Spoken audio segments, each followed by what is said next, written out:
Chapter 3. Maintain Your Perspective. One day, according to an old story, a man with a serious illness was wheeled into a hospital room where another patient was resting on a bed next to the window. As the two became friends, the one next to the window would look out of it and then spend the next few hours delighting his bedridden companion with the vivid descriptions of the world outside.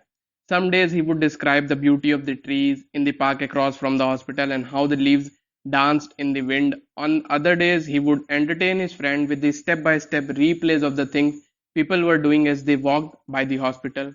However, as time went on, the bedridden man grew frustrated at his inability to observe the wonders his friend described.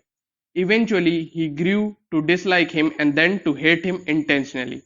One night, during a particular bad coughing fit, the patient next to the window stopped breathing.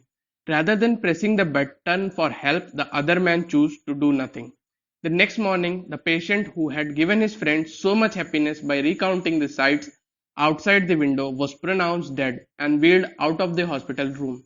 The other man quickly asked that his bed be placed next to the window, a request that was complied with by the attending nurse. But as he looked out the window, he discovered something that made him shake.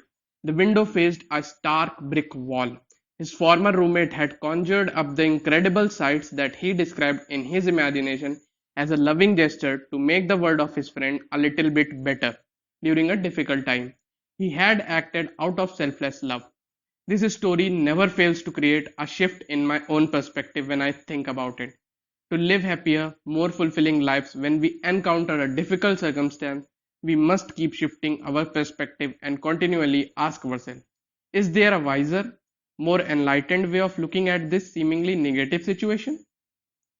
Stephen Hawking, one of the greatest physicists ever, is reported to have said that we live on a minor planet of a very average star located within the outer limit of one of 100,000 million galaxies.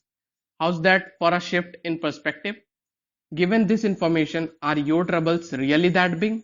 Are the problems you have experienced or the challenges you might currently be facing really as serious as you have made them out to be? We walk this planet for such a short time. In the overall scheme of things, our lives are mere blips on the canvas of eternity.